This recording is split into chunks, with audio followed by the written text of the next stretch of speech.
वो सेवा निकाला करता था। हर रोज सेवा निकाल करके इस आशा में, इस उम्मीद में कि कभी तो गुरुजी आएंगे। कुछ पता नहीं था कि गुरुजी आएंगे कि नहीं आएंगे, पर इस आशा में वो सेवा निकाल कर अपनी बहुत कम से प्रयास में भी, कोई समर्थ, कोई धनवान नहीं था, फिर भी वो सेवा निकाल कर रखा करता था कि मैं सेवा सिर्फ भैया जी के हाथ में दूंगा। 10 साल उसने इंतजार किया और 10 साल बाद जब वो मेरे पास आया यहाँ पर तो कहने लगा मैंने ये सेवा इकट्ठी की, मैं इस सेवा को आपको ही देना चाहता था। मैंने जब पूछा कि तुम्हारे पास जब पहले ही नहीं था, 100 रुपए में से अगर तुम 2 रुपए 5 रुपए बचा रहे थे, उसे अपने परिवार में, घर में, अपने तमाम अच्छे कामों में लगाते। कहने लगा जब मैंने पहले संकल्प लिया कि मैं पहले उस प्रभु को अर्पण करूंगा, उसके बाद मैंने दोबारा मुड़कर नहीं देखा।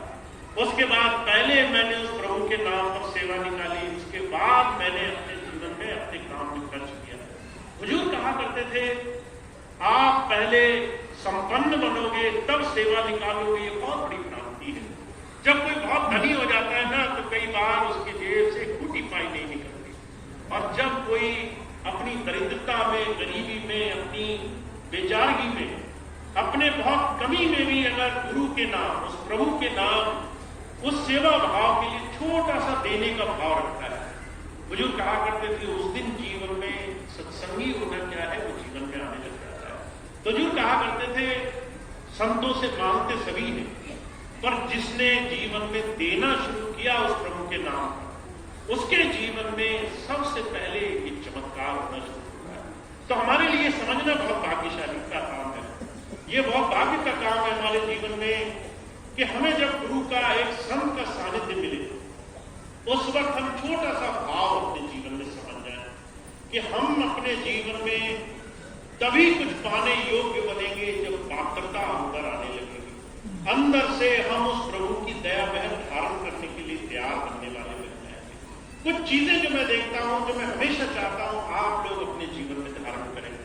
सबसे पहली चीज, आप किसी से भी कुछ भी मांगना बंद कर दें। अगर आप किसी से भी कुछ मांगते हैं, हुजूर कहा करते थे वो प्रभु जो आपको देने के लिए तैयार बैठा रहता है, वो आपको दूसरों के आगे जब हाथ फैलाता हुआ देखता है तो उसके बाद वो देरी करने लग जाता है। वो कहता है अगर ये मेरा भरोसा नहीं करता, ये सबके सामने हाथ फैलाता है, तो जो है इसकी काम बनने में देरी है। अब मैं बहुत से लोगों को देखता हूं, हमारे बहुत से प्रेमी लोग ऐसे हैं जो जब एक दूसरे के संबंध में आते हैं, एक दूसरे की नजदीकी में आते हैं, तो कहीं ना कहीं मांगने का एक बहुत बड़ा रिवाज बना लेते हैं। हम एक दूसरे के कर्जदार हुए घूम रहे हैं। अगर आप मुझसे पूछेंगे, या आधे लोग ऐसे हैं जिनकी एक दूसरे पर कर्जदारी है, किसी ने किसी से कुछ ले रखा है, किसी ने किसी से कुछ मांग रखा है, किसी ने किसी से कुछ उधार ले रखा है। हुजूर कहा करते थे तुम्हें आसान बात लगती होगी, पर जब तुम किसी से मांग कर खाते हो, जब किसी से मांग करके अपने काम बनाने की कोशिश करते हो, जब किसी सत्संगी होने के नाते किसी और के आगे हाथ फैलाते हो, तो तुम्हारे जीवन में तुम्हारा कद, तुम्हारा चरित्र, तुम्हारा जीवन कहीं न कहीं तुम्हारे इस सच्ची साधना की दृष्टि से बड़ा नीचे गिर जाता है। आप इस चीज को आसान मत समझना।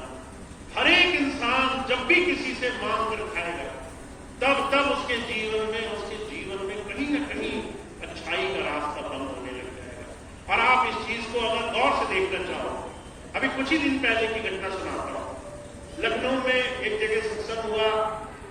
सत्संग खत्म होने के बाद एक दंपत्ति, पति पत्नी, अपने छोटे से बच्चे का जन्मदिन मनवाने के लिए लेके आए।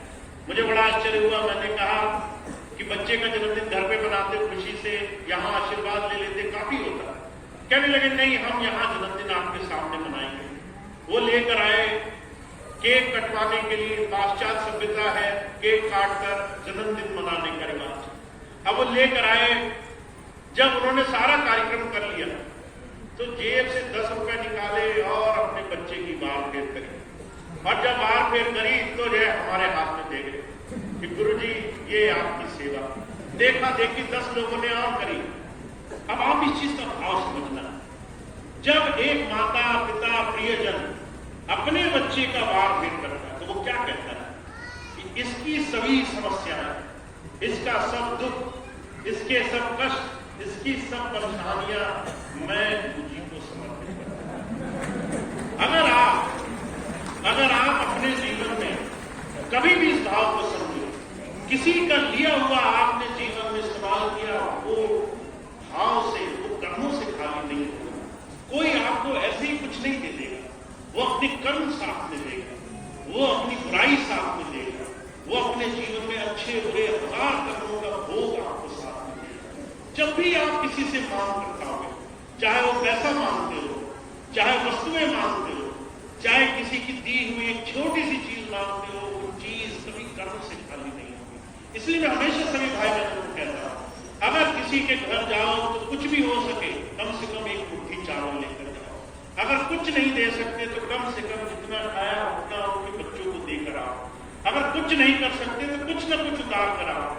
कभी ऐसा मत करना कि तुम किसी के भोग का, किसी के दिए हुए एक छोटी सी पाई का भी बोझ अपने सर पर लेकर वापस आ रहे हो। क्योंकि अगर आपने ऐसा करना शुरू कर दिया, शुरुआत हमेशा छोटी होती है।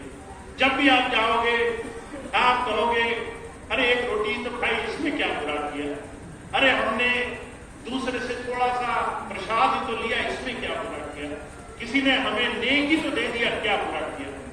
आप उस छोटे से कर्म से शुरुआत करोगे और एक समय ऐसा आएगा जब आप अपने ही कर्म भोगते भोगते दुखी हो जाओगे। जब हर वक्त परेशानियां, कष्ट, तकलीफें, ऐसे समय में आपको तकलीफें आएंगी जिसकी कल्पना नहीं करी होगी आपने।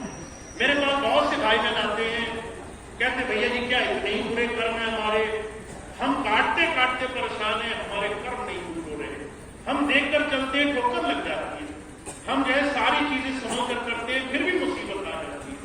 सिर्फ इसलिए आ जाती है तुमने अभी मांग कर खाना बंद नहीं किया, तुमने लोगों से लेना बंद नहीं किया। वो जो कहा करते थे लेना ही पड़ जाए तो दुगना देने की भावना, वहां दुगना उसको किसी न किसी रूप में देने का प्रयास। इसलिए खास तौर से अपने सत्संगी प्रेमी भाई